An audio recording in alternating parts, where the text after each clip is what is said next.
Hello students, welcome to VIP sir. मैं हूं आपका मैथ्स मेंटर विपुल और आज हम स्टार्ट करने वाले हैं मैथमेटिक्स की क्लास फिर से एक बार। और पिछले क्लास में हम लोग पढ़ रहे थे linear equation in two variables के चैप्टर को स्टार्ट किया था और कुछ बेसिक कंसेप्ट देखे थे, जिसमें हमने देखा था कि लीनियर इक्वेशन क्या होता है और उसके जनरल इक्वेशन को देखा था। और फिर हमने देखा था साइमल्टेनियस इक्वेशन और सॉल्यूशन ऑफ इक्वेशन, ये सब हम लोग क्लियर कर चुके थे। आज हमारा न्यू टॉपिक स्टार्ट होगा, जिसमें हम लोग क्या पढ़ेंगे, जिसमें हम लोग पढ़ना है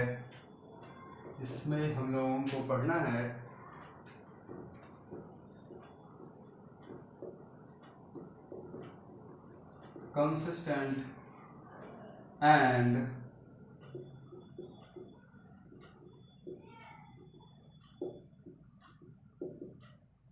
inconsistent system of linear equation. हमें क्या पढ़ना है? हमें पढ़ना है consistent and inconsistent system of linear equation. तो किसी भी लीनियर इक्वेशन जो है वो कंसिस्टेंट होगा या इनकंसिस्टेंट होगा, इसके बारे में पढ़ेंगे। तो सबसे पहली बात, ये कंसिस्टेंट क्या होता है और ये इनकंसिस्टेंट क्या होता है। तो फर्स्ट हमारा क्या आएगा, वो है कंसिस्टेंट सिस्टम ऑफ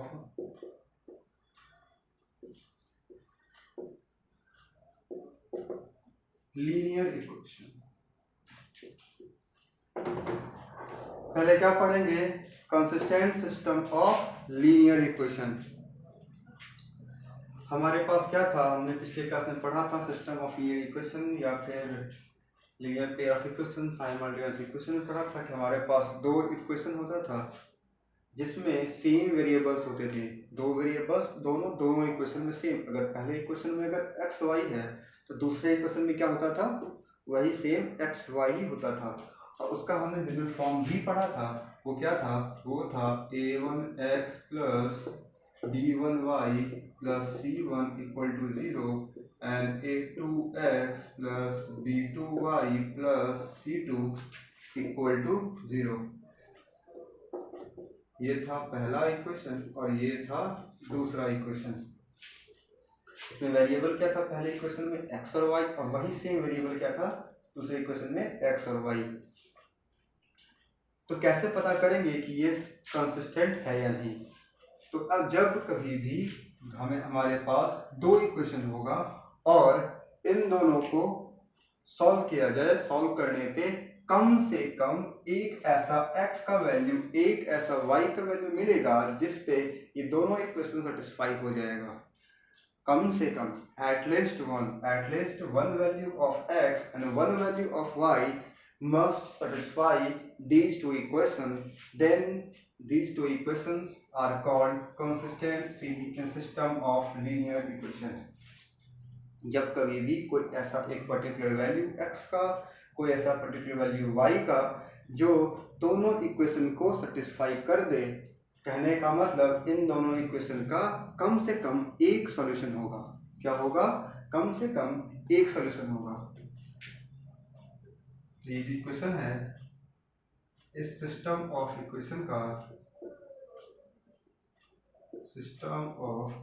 का क्या होना चाहिए? At least one solution. क्या होना चाहिए? कम से कम एक सॉल्यूशन होना चाहिए। कोई भी हमें x का वैल्यू मिल गया, लेट से x का वैल्यू हमें मिल गया अल्फा और y का वैल्यू मिल गया हमें बीटा, और इन दोनों वैल्यू को इसमें डालने पे दोनों इक्वेशन सेटिस्फाई कर जाए। कम से कम एक होना चाहिए, मे भी हो सकता है अल्फा बीटा कुछ भी, ए बी एम एन कुछ भी, बहुत सारा हो सकता है, लेकिन कम से कम एक होना चाहिए। तभी ये कहा जाएगा consistent system of linear equation. तो समझ में आ गया? कोई भी लीनियर पेयर ऑफ इक्वेशन होगा और उसमें जो वेरिएबल्स होंगे उसका एक सॉल्यूशन हमें मिल जाए, कम से कम एक कोई ऐसा वैल्यू मिले जिसपे दोनों इक्वेशन सेटिस्फाई हो जाए, उसे क्या बोलते हैं हम लोग? सिस्टम ऑफ लीनियर इक्वेशन कैसा, consistent.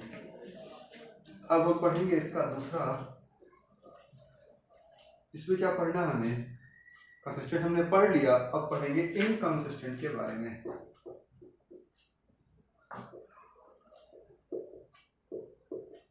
Inconsistent system of linear equation. जैसे यहाँ पे दो इक्वेशन दिया हुआ है, इक्वेशन 1, इक्वेशन 2। पहले में क्या था, कम से कम एक सॉल्यूशन होना चाहिए। अगर कुछ ऐसा इक्वेशन मिल गया जिसमें कोई भी ऐसा x का वैल्यू, कोई भी ऐसा y का वैल्यू हमें नहीं मिल पा रहा है जो दोनों इक्वेशन में सेटिस्फाई कर दे, तो क्या कहेंगे हम लोग, इस दोनों इक्वेशन का कोई सोल्यूशन ही नहीं है। ऐसा कुछ इक्वेशन है कि इसका कोई सोल्यूशन ही हमारे पास नहीं है। तो इस केस में हम क्या कहते हैं, this is the given system of equation is inconsistent. क्या कहेंगे, जो भी सिस्टम ऑफ इक्वेशन दिया हुआ वो कैसा है, वो इनकंसिस्टेंट है। कब कहेंगे, जब इसमें हमें क्या मिले, नो सोल्यूशन। क्या हमें मिले इसमें, जब हमें मिलेगा नो सोल्यूशन तो क्या बोलेंगे, इनकंसिस्टेंट। जब हमें मिलेगा at least one solution, at least one solution, तो क्या कहेंगे हम लोग, कंसिस्टेंट। आपको ध्यान में इतना ही रखना है, कंसिस्टेंट मतलब कम से कम एक क्वेश्चन होना चाहिए, as many as can. But inconsistent में क्या होगा, कोई सॉल्यूशन ही नहीं मिलेगा, मतलब ये दोनों इक्वेशन जो होगा वो सॉल्व ही नहीं होगा। इसके बारे में आगे हम लोग और देखेंगे। आपको क्वेश्चन दिया होगा और पूछा जाएगा क्या ये कंसिस्टेंट होगा, क्या नहीं होगा, इनकंसिस्टेंट होगा, उसके बारे में आगे हम लोग पढ़ेंगे। तो हमने अभी देखा था कंसिस्टेंट एंड इनकंसिस्टेंट। इसमें क्या देखा था कि कंसिस्टेंट का मतलब होता है कम से कम एक सॉल्यूशन,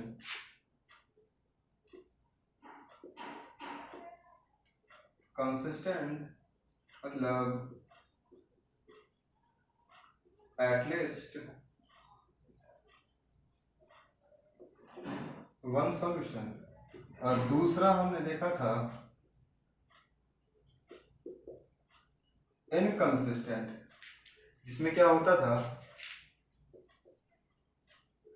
नो सॉल्यूशन।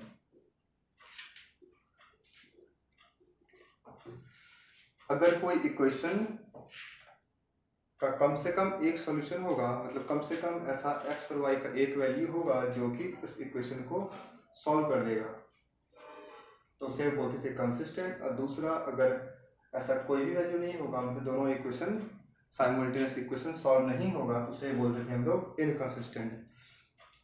तो आज हम पढ़ेंगे, इसके आगे हमारा नेक्स्ट टॉपिक है जिससे हमें पढ़ना है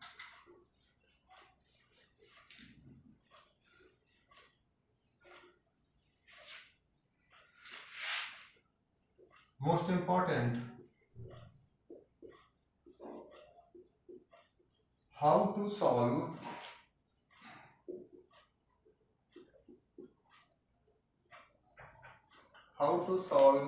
simultaneous linear equation। कैसे हम लोग आखिर सॉल्व करेंगे। अब तक तो बस यही पढ़ते आ रहे थे कि दो इक्वेशन दिया होता था, इक्वेशन 1, इक्वेशन 2, और वहां पे x और y की वैल्यू दी गई होती थी। उस वैल्यू को उसमें पुट करके हम वेरीफाई करते थे क्या ये इसका सॉल्यूशन है या नहीं है।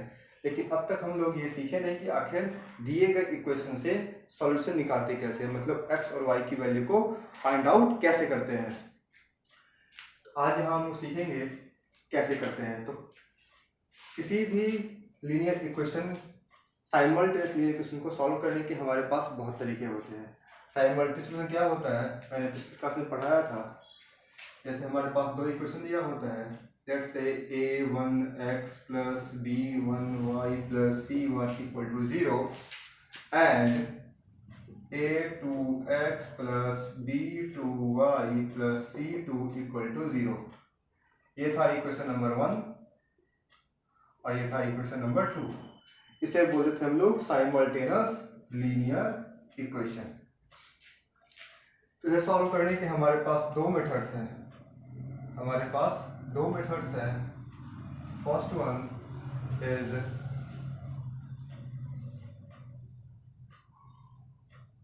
graphical method.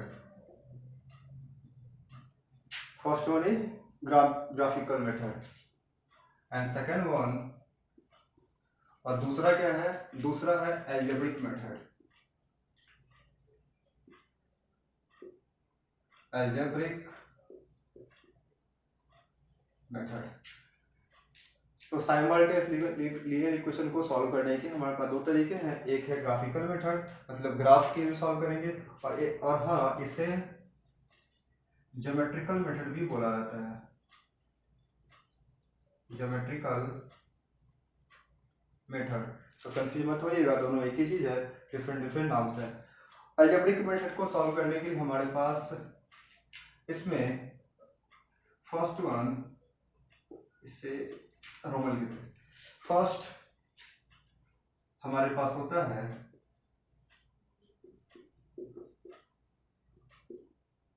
Substitution method. दूसरा होता है हमारे पास एलिमिनेशन मेथड.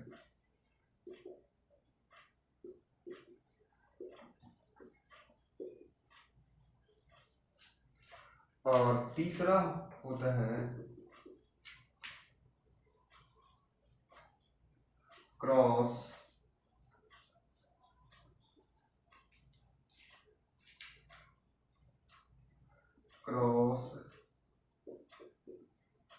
Multiplication method. तो साइमल्टेनियस ये क्वेश्चन को सॉल्व करने के लिए हमारे पास दो मेथड, फर्स्ट ग्राफिकल मेथड या फिर इसे बोलते हैं ज्योमेट्रिकल मेथड, और दूसरा अलजेब्रिक मेथड. जब हम पढ़ेंगे अलजेब्रिक मेथड, उसमें हमारे पास तीन तरीका होगा, you can say kind of three methods. First is substitution method and second is elimination, और तीसरा क्या होगा, क्रॉस मल्टीप्लिकेशन मेथड. इस तीन तरीके के हेल्प से हम लोग लीनियर इक्वेशन को सॉल्व करेंगे, और ये सभी हमें इस क्लास 10th में पढ़ना है. ये सभी हमें क्लासेस में पढ़ना है, और ये भी पढ़ना है. जितना भी यहाँ लिखा हुआ आपके बोर्ड पे, मैंने वही लिखा है जो आप लोगों को पढ़ना है बस. तो बारी बारी से हम सभी को देखते जाएंगे. तो मैंने क्लियर कर दिया है. तो सबसे पहले पढ़ेंगे ग्राफिकल मेथड. Graphical method. तो ग्राफ की हेल्प से हम लोग कैसे साइमल्टेनियस लीनियर इक्वेशन, दिए गए दो लीनियर इक्वेशन, इसे हम लोग साइमल्टेनियस इक्वेशन बोलते हैं, उसे कैसे सॉल्व करेंगे. तो आप लोगों ने पहले भी, और मैंने पहले बताया था पिछले क्लास में, a x plus b y plus c जो होता है, ये एक तरह से ये स्ट्रेट लाइन का ये फॉर्म होता है. इसमें हमने देखा था स्ट्रेट इक्वेशन क्या आया था, y equal to m x plus c. इस इक्वेशन से हमने इस इक्वेशन को कंपेयर किया था, और वो एक लीनियर इक्वेशन जो था वो स्ट्रेट लाइन के फॉर्म में आ रहा था. इसका मतलब ये क्लियर है, जब कभी भी लीनियर इक्वेशन दिया होगा तो उसको जब उसे ड्रॉ करेंगे ग्राफ पे, वो कैसा आना चाहिए, हमेशा स्ट्रेट लाइन आना चाहिए. अगर आपका स्ट्रेट नहीं आ रहा है, इसका मतलब आपने कहीं गलती किया है, या फिर इक्वेशन में कुछ ना कुछ गलती है. अगर इक्वेशन इस फॉर्म में होगा तो स्ट्रेट लाइन में ही आएगा. क्लियर. तो हम लोग देखेंगे यहाँ पे हमें करना क्या होता है. करना ये होता है कि ग्राफ पेपर पे हम लोग इसे प्लॉटिंग करेंगे, मतलब ग्राफ ड्रॉ करेंगे. सिंपल लैंग्वेज क्या करेंगे, ग्राफ को ड्रॉ करेंगे. तो अगर ग्राफ को ड्रॉ करें तो हमारे पास क्या होगा. सबसे पहला चीज जो बता रहा है, ऐसे ही आप लोग को भी करना होगा. फर्स्ट आपके पास एक ग्राफ पेपर होना चाहिए. अगर ग्राफ पेपर नहीं है कोई दिक्कत नहीं है, आप प्लेन पेपर पे भी कर सकते हैं, लाइन वाले पेपर भी कर सकते हैं, कहीं भी कर सकते हैं, लेकिन हमें ग्राफ ड्रॉ करने आना चाहिए. तो करेंगे क्या हम लोग, एक सबसे पहला काम, टेक अ पेपर ले लेंगे. दूसरा काम क्या करेंगे,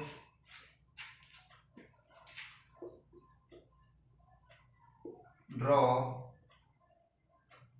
एक्स एंड वाई एक्सिस।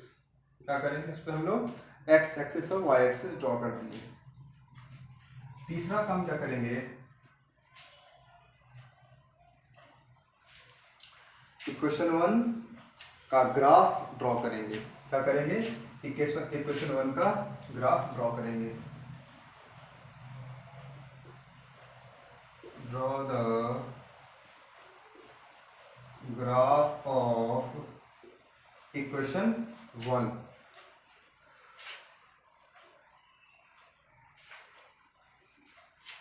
इसी पे हम लोग इक्वेशन 1 का ग्राफ ड्रॉ करेंगे। दूसरा काम,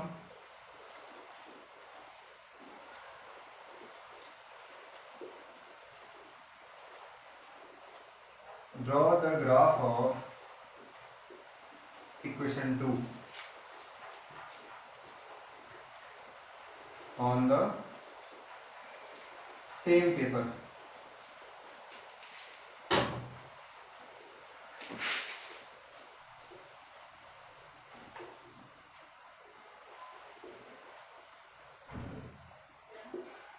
क्या करना है हमें, एक क्लीन पेपर है जैसे कि आपको दिख रहा है, ये प्लेन स्पेस है।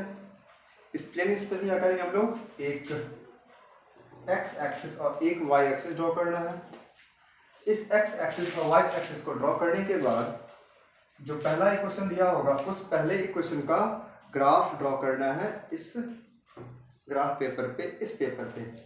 लेट्स से मैंने एक ग्राफ ड्रॉ कर लिया। ये किसका है, इसका मैं नाम दे देता हूँ 1। ये किसके लिए है, ये इक्वेशन 1 के लिए है। फिर क्या करना, next draw the graph of equation 2 on the same paper. Second equation का ग्राफ भी इसी पेपर पे, इसी ग्राफ पे हमें ड्रॉ करना है। लेट्स से मैंने इसका ड्रॉ कर लिया, ओके। इसका नाम मैं कर देता हूँ 2। इसे पालते किसका है, ये इक्वेशन 2 का ग्राफ है। क्लियर। ये ग्राफ क्या हुआ, इस जगह पे इंटरसेक्ट कर गया। तो जिस जगह पे ग्राफ हमारा इंटरसेक्ट करेगा वही क्या होगा, हमारा सॉल्यूशन होगा। लेट्स से मैं इसका नाम देता हूँ P। ये x एक्सिस था, x एंड x डैश। ये y एक्सिस था, y एंड y डैश। और ये क्या था, इक्वेशन 1 का ग्राफ। ये था हमारा इक्वेशन 2 का ग्राफ। दोनों कहाँ से के, दोनों से कहाँ पे कट किया, कहाँ से पास किया, एक किया P पॉइंट से, और इसका मैं नाम दे रहा हूँ P A B। ये क्या है, ये है इसका कोऑर्डिनेट। P का क्या है, ये कोऑर्डिनेट, जो कि पिछले क्लास में, क्लास 9th में आपने पढ़ा होगा। कोऑर्डिनेट के बारे में अगर नहीं पता है तो यहाँ पे जो A जो होता है ये रिप्रेजेंट करता है, जो पहले आता है वो होता है, वो रिप्रेजेंट करता है x को, और जो बाद में आता है कॉमा के बाद में ये रिप्रेजेंट करता है y को। जब हम लोग A होता है हमारा x कोऑर्डिनेट और B होता है हमारा y कोऑर्डिनेट, ये आप पिछले क्लास में, क्लास 9th में जब पढ़े होंगे कोऑर्डिनेट ज्योमेट्री, तो वहाँ पे पढ़े होंगे। और हम लोग जब क्लास 10th के कोऑर्डिनेट पढ़ेंगे तो वहाँ पे भी हम लोग इसका जिक्र करेंगे और समझेंगे डिटेल्स में। फिलहाल को ये समझना है, हमारा जो A होगा, यहाँ पे जो फर्स्ट पॉइंट है A, P एक पॉइंट है, इसका ये कोऑर्डिनेट है। ये A और B पे ये कट कर रहा है, A रिप्रेजेंट करेगा x को और B करेगा y को। और यही पॉइंट जो होगा P पॉइंट, यही पॉइंट क्या होगा, यही कहलाएगा सॉल्यूशन। तो पॉइंट P जो होगा, या फिर इसे ऐसे लिखे, पॉइंट ऑफ इंटरसेक्शन। क्या लिखे, point of intersection is the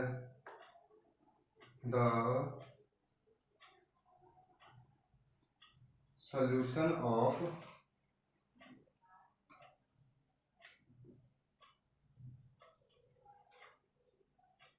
simultaneous linear equation। ये जो P पॉइंट मिला यहाँ से हमें, ये कहलाएगा क्या, सॉल्यूशन। मतलब इस इक्वेशन में x का वैल्यू क्या होगा, ये A, और y का वैल्यू क्या होगा, ये B। x का वैल्यू A और y का वैल्यू B, ये इसका होगा सॉल्यूशन। क्लियर। लिख लीजिए इसे आप लोग। तो स्टूडेंट्स आपने ये देखा कि कैसे हम लोग ग्राफ को ड्रॉ करते हैं। ये एक मेथड है कैसे कैसे ग्राफ को ड्रॉ किया जाता है और कैसे वहाँ से सॉल्यूशन को फाइंड आउट किया जाता है। लेकिन क्या ऐसा हर वक्त होता है कि हमेशा ये ग्राफ जो है ऐसा ही ड्रॉ हो? नहीं होगा। क्या ज़रूरी है कि ये किसी एक पॉइंट पे कट करें? नहीं, ऐसा भी नहीं हो सकता। हो भी सकता है, मे और मे नॉट भी। तो हम लोग यहाँ पे डिफरेंट कंडीशन से राइज होंगे, उन कंडीशंस के बारे में पढ़ेंगे। Okay, let me clear this board. मैंने क्लियर कर दिया। अब यहाँ देखते हैं क्या हमारे पास क्या क्या डिफरेंट कंडीशंस होंगी जहाँ पे ये ग्राफ ये वेरी करेगा और कैसे वो इंटरसेक्ट करेगा या नहीं करेगा। तो जैसा कि पिछले क्लास में आपने पढ़ा था क्लास 9th में, इसमें क्या था कि दो लाइंस होते थे। जैसे यहाँ पे दो इक्वेशंस, दो लाइंस होते थे। लाइंस का मतलब ये इक्वेशन है, इक्वेशन 1, इक्वेशन 2, लाइन 1, लाइन 2। तो क्या क्या पॉसिबिलिटी होता है कि लाइन कैसा हो सकता है हमारे पास। या तो अगर हमारे पास तीन तरह के कंडीशंस आ सकते हैं। तो पहला क्या होगा, पहला कंडीशन ये हो सकता है कि जैसे अभी मैंने ड्रॉ किया था, कोई एक लाइन हो और दूसरा लाइन इसको किसी एक पॉइंट पे कट कर दे। क्या हो, एक लाइन और दूसरा लाइन, दोनों लाइन एक दूसरे को किसी एक पर्टिकुलर पॉइंट पे कट कर दे। लेट्स से पी एस अभी हमने देखा था। सेकंड क्या हो सकता है, सेकंड ये हो सकता है कि ये एक दूसरे को कट ना करे, ये भी होता है लाइन में। जैसे क्या ऐसा कब पॉसिबल होगा कि दो लाइन एक दूसरे को कभी कट ना करे। ऐसा आपने क्लास 7, 8, 9 पढ़ा होगा कि when two lines are drawn in such a manner they never intersect each other if we extend these two lines in both direction। अगर किसी दो लाइन को, जैसे एक लाइन ये है, इस लाइन को हम दोनों डायरेक्शन में एक्सटेंड कर दें, मतलब आगे बढ़ा दें दोनों साइड। सिमिलरली सेकेंड लाइन को भी ऐसे ही दोनों साइड बढ़ा दें और ये दोनों लाइन आपस में कभी भी इंटरसेक्ट ना करें, कभी भी इंटरसेक्ट ना करें। तो यहाँ पे क्या होगा, लाइन कैसा होगा, ये लाइन कहलाएगा पैरेलल लाइंस। क्या कहलाएगा ये, पैरेलल लाइंस। तो ये भी एक कंडीशन हो सकता है। और थर्ड कंडीशन ये भी हो सकता है कि दोनों लाइन जो हो, दोनों एक ही जगह आ जाए। मतलब क्या कर जाए, दोनों लाइन कॉन्साइड कर जाए। जैसे कि एक लाइन ये था, एक लाइन से ये था और दूसरा लाइन भी इसी के ऊपर हो, दोनों इक्वेशन लाइन कैसा आया, एक ही एक के ऊपर एक आ गया, मतलब ये कॉन्साइड कर दिया। तो ये भी एक कंडीशन हो सकता है। तो इन तीनों कंडीशंस के बारे में हम लोग पढ़ेंगे कि अगर ये कंडीशंस होगा तो हमारे पास सॉल्यूशन क्या निकल के आएगा। ओके, तो हम इससे स्टार्ट करते हैं। अब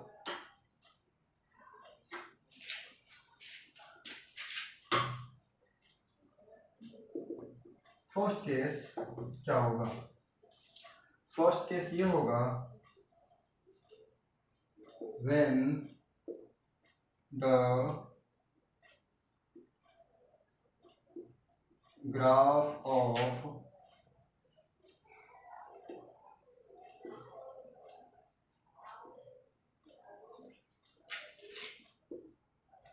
simultaneous equation intersect at a point। पहला क्या होगा,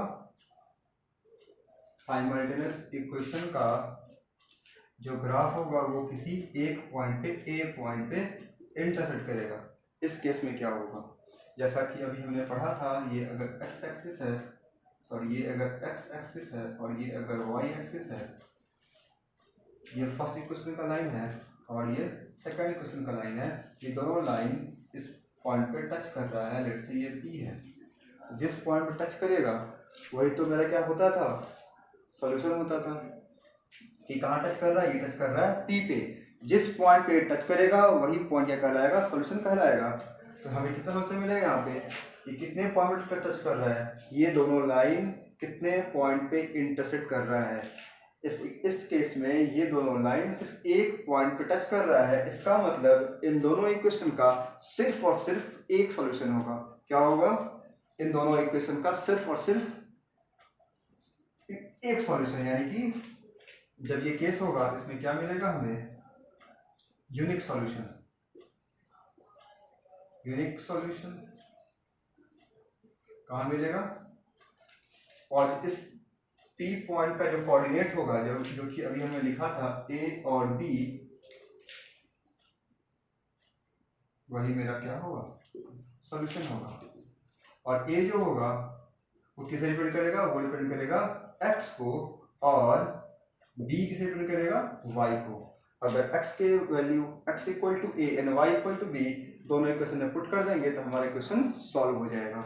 और इसके अलावा और कोई ऐसा पॉइंट नहीं मिलेगा, और कोई इसका सॉल्यूशन नहीं होगा। क्लियर? जब कभी भी ग्राफ किसी सिंगल पॉइंट पर इंटरसेक्ट करेगा तो सिंगल सॉल्यूशन मिलेगा, एक सॉल्यूशन मिलेगा, एक से ज्यादा नहीं मिलेगा। अब देखेंगे इसका सेकंड केस। सेकंड केस में क्या है, when the graph of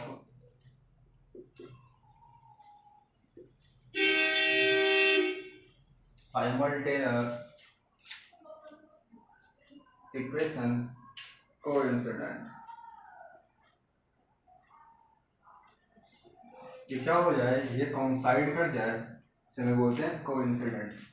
इसका मतलब क्या होता है, इस वर्ड का कोइंसिडेंट का मतलब होता है एक साथ आना, मतलब एक लाइन के ऊपर दूसरा लाइन आना, यानी कि ओवरलैप करना।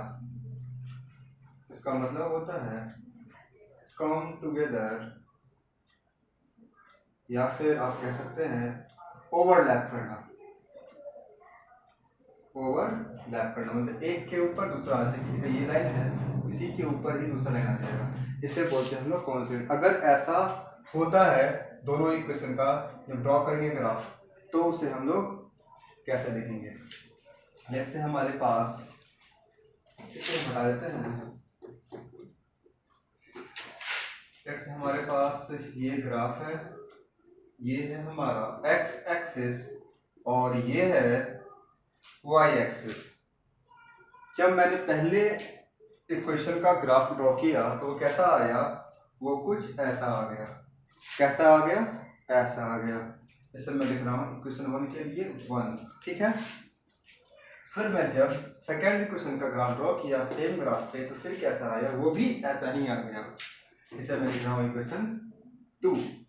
यहाँ पे क्या मिल रहा है, यहाँ पे मिल रहा है दोनों ग्राफ एक दूसरे के ऊपर ड्रॉ हो गया, मतलब इसे बोलते हैं क्या हो गया, ये कोइंसाइड कर गया। तो इस केस में क्या होगा, मैंने क्या बताया था, मैंने ये बताया था जिस पॉइंट पे ग्राफ इंटरसेक्ट करता है उसी पॉइंट पे मेरा क्या मिलता है, सॉल्यूशन मिलता है। तो आप ग्राफ देख करके बताइए यहाँ पे ग्राफ किस पॉइंट पे कोइंसिडेंट कर रहा है, सॉरी किस पॉइंट पे ये इंटरसेक्ट कर रहा है। तो जैसा कि हम देख पा रहे हैं यहाँ पे ग्राफ जो है, पिछले केस में क्या था, ये एक लाइन था equation of, sorry graph of first equation, and second line था जो था ग्राफ ऑफ सेकेंड इक्वेशन। ये जिस जगह से क्रॉस किया था उसे हम बोले थे पॉइंट ऑफ इंटरसेक्शन। यहाँ पे तो कहीं क्रॉस कर ही नहीं रहा है, यहाँ तो ये हर एक पॉइंट पे क्रॉस कर रहा है। क्या कर रहा है, ये हर एक पॉइंट पे, इस पॉइंट पे, इस पॉइंट पे, इस पॉइंट पे, ये तो हर एक पॉइंट पे क्रॉस कर रहा है। और इस पे कितना पॉइंट होगा इसे हम लोग काउंट भी नहीं कर पाएंगे। इसमें कितना पॉइंट होगा, इस पॉइंट को हम लोग काउंट भी नहीं कर पाएंगे। तो जिस जिस जगह पे ये जिस जगह पे इंटरसेक्ट करेगा हमारे पास उतना ज्यादा सॉल्यूशन मिलेगा। यहाँ पे क्या हो रहा है, यहाँ पे इतना ज्यादा कर रहा है ये, इसे हम लोग काउंट भी नहीं कर पा रहे हैं। इसका मतलब जिस चीज को हम लोग काउंट नहीं कर पाते हैं उसे क्या बोलते हैं, उसे बोलते हैं हम लोग इनफाइनाइट। उसे क्या बोलते हैं हम लोग, इनफाइनाइट। तो इस केस में क्या मिलेगा हमें,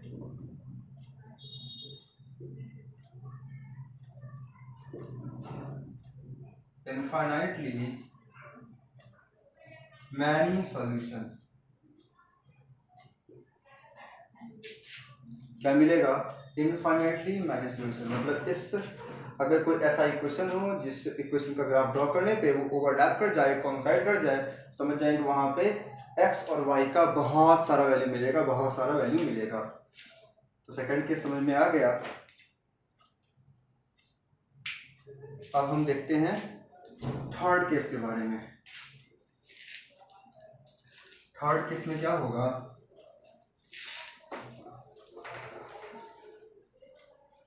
थर्ड केस में when the graph of simultaneous equations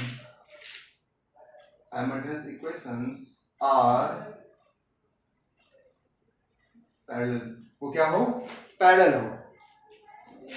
जैसे अगर ये एक ग्राफ है, ये x एक्सिस, ये y axis, y dash x dash, और जो ग्राफ हो वो कैसा हो, जैसे मैंने ड्रॉ किया, ये था मेरा फर्स्ट ग्राफ, मतलब फर्स्ट इक्वेशन का ये ग्राफ, सेकंड मैंने ड्रॉ किया ये, और ये दोनों लाइन कैसा है, दोनों ग्राफ पैरेलल है। यहाँ फिगर में इतना क्लियर नहीं है, लेकिन ऐसा मैं कह रहा हूँ कि ये क्या है, दोनों लाइन पैरेलल है। ये कंडीशन से हमारा, ये था फर्स्ट और ये था सेकंड, दोनों कैसा है, पैरेलल है। जैसा कि मैंने बताया था, जिस जगह पे दोनों ग्राफ इंटरसेक्ट करता है वही हमारा क्या होता है, सॉल्यूशन है। आप देख के बताइए यहाँ पे कितने पॉइंट पे या कहाँ कहाँ या पे किस पॉइंट पे ये इंटरसेक्ट कर रहा है एक दूसरे को।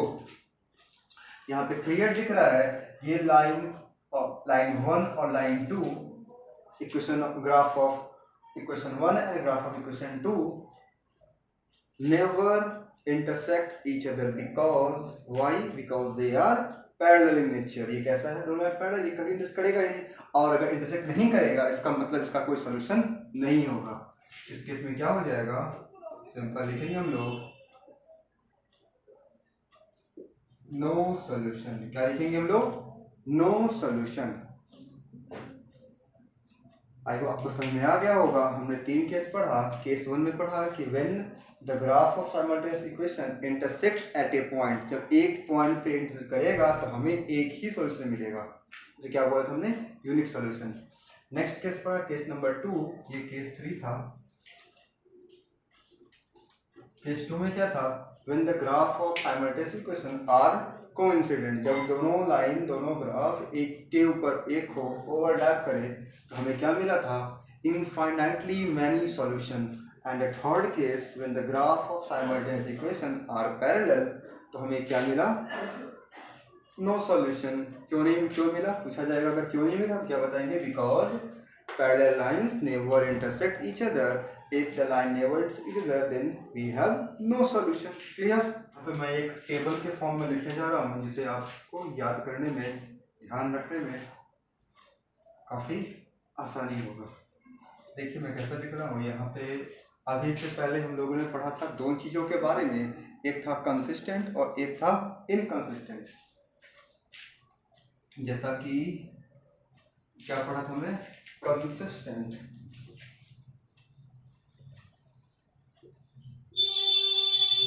कंसिस्टेंट, और दूसरा पढ़ा था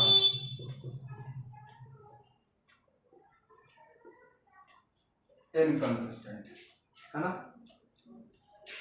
तो कंसिस्टेंट में क्या होता था, इसमें होता था एटलीस्ट वन सॉल्यूशन। इसमें क्या होता था, इसमें होता था नो सॉल्यूशन। ये सॉल्यूशन लिखा, शॉर्ट में लिख देंगे, ठीक है। एटलीस्ट वन सॉल्यूशन, इसमें नो सॉल्यूशन। अगर हम ध्यान से देखें, अभी हमने 3 केस पढ़ा, उस 3 केस में क्या क्या मिला। पहला केस जो था, जिस केस में हमने पढ़ा था, when lines intersect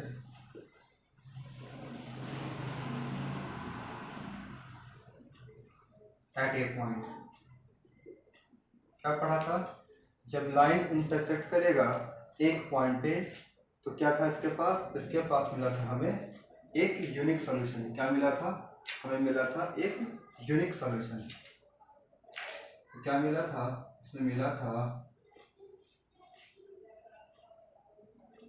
unique solution, ठीक है। सेकंड हमने देखा था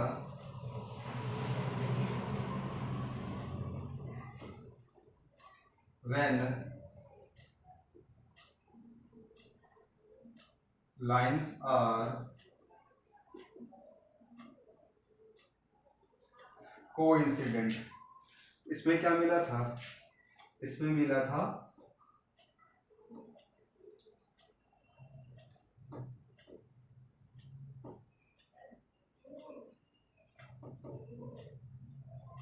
infinitely many solutions। ये दोनों किसमें आया? कंसिस्टेंट में आया। क्यों आया? क्योंकि इसका कंडीशन क्या है? कम से कम एक होना चाहिए। इसके पास भी कम से कम एक है, इसके पास तो बहुत ज्यादा, लेकिन एक तो है ही इसके पास, तो क्या कहना है? कंसिस्टेंट। और तीसरा, when the lines are parallel, when the lines are parallel। इसमें क्या मिला था? इसमें मिला था नो सोल्यूशन। और जब हमें मिलता है नो सोल्यूशन से क्या बोलते हैं हम लोग? उसे बोलते हैं हम लोग इनकंसिस्टेंट। तो आपसे हो सकता है क्वेश्चन में ऐसे पूछा जाए कि कौन सा कंसिस्टेंट है और कौन सा इनकंसिस्टेंट है। तो आपको क्या चेक करना होगा? आपको ये चेक करना होगा, उसके ग्राफ को देखना होगा कि वो कैसे इंटरसेक्ट कर रहा है या नहीं कर रहा है। बस ये चेक करना है कि करेगा तो कंसिस्टेंट होगा, अगर नहीं करेगा तो वो इनकंसिस्टेंट होगा। या फिर ऐसे समझ सकते हैं, अगर लाइंस पैरेलल होगा तो इनकंसिस्टेंट, अदरवाइज कंसिस्टेंट। क्लियर? तो आप लोग इसको नोट कर लीजिए या फिर स्क्रीनशॉट ले लीजिए और बाद में अपनी नोटबुक में नोट कर लीजिए। ओके स्टूडेंट्स, आई होप मैंने जो भी पढ़ाया है अभी वो सभी आपको समझ में आया होगा, और इसे आप देखिए। और नेक्स्ट क्लास में हम लोग इस पे बेस्ड क्वेश्चंस को देखेंगे, कैसे क्वेश्चंस को सॉल्व करते हैं, उसके डिफरेंट मेथड्स बताएंगे और हम लोग सीखेंगे। तब तक के लिए मैं आपको बता रहा हूँ, ऐसे स्टूडेंट्स जो कि आज पहली बार देख रहे हैं, या ऐसे स्टूडेंट्स जो कि पॉइंट चैप्टर नहीं देखे हैं, या फिर ऐसे स्टूडेंट जो चैप्टर देखने के बाद क्वेश्चंस को सॉल्व नहीं किए हैं, तो आप लोग जाइए, हमारा चैप्टर कंप्लीट हो चुका है पॉलिनोमियल्स, उस चैप्टर के वीडियोस को चेक कीजिए। इसका लिंक आपको डिस्क्रिप्शन बॉक्स में मिल जाएगा या फिर हमारे आई बटन में मिल जाएगा। जाकर चेक कीजिए, सारे वीडियोस को देखिए और क्वेश्चंस बनाइए। जो जब तक आप क्वेश्चंस नहीं बनाएंगे तब तक आपका कंसेप्ट क्लियर नहीं होगा। और जो भी क्वेश्चन में समस्या है, दिक्कत हो रही है सॉल्व करने में, हमसे पूछिए, कमेंट बॉक्स में लिखिए, व्हाट्सएप ग्रुप पे पूछिए। हम सभी क्वेश्चन के रिप्लाई आपको देंगे और आपके डाउट को क्लियर करेंगे। और वन मोर थिंग, हमारा एक डाउट सेशन आने वाला है पॉलिनोमियल्स चैप्टर्स पे, जो कि प्रोबेबली संडे या मंडे को आएगा। उस डाउट सेशन में हमारे पास बहुत सारे स्टूडेंट्स के क्वेश्चंस आए हैं और उस सभी क्वेश्चंस को हमने कंपाइल करके एक वीडियो बना करके आपको उसका वीडियो सॉल्यूशन प्रोवाइड करेंगे। अगर आपके भी कोई डाउट्स हैं तो आप हमसे पूछिए, उस क्वेश्चंस को भी हम लोग कोशिश करेंगे उसमें शामिल करने का और आपको आपके सभी डाउट्स को क्लियर करेंगे। अगर आप हमारे चैनल को सब्सक्राइब नहीं किए हैं तो चैनल को सब्सक्राइब कर लीजिए, और अगर सब कुछ समझ में आया है तो वीडियोस को लाइक करना तो मत ही भूलिएगा। तो मिलते हैं फिर नेक्स्ट क्लास।